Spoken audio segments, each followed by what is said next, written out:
So here we are. We out here by fishing poles. It's just a little storage room I got outside of my house. I came up with this cool idea with these $5 racks that normally you'd have in your closet to use on your fishing poles. Look at that.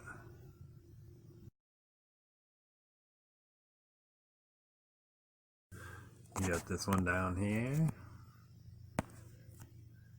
See how the fishing poles lean in there nicely? Fishing poles fit nice and snug. They slide right through. These little bars right here bend real easy. There you go. Obviously you can hang them different. I just hung it like goofy and easy like this so it'd be quick. We can show you. Then look at the top up there. You can put your handle through for your little ace fishing poles. There you go. Look at that.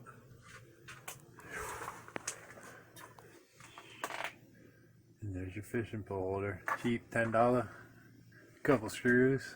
You can fit all kinds of poles.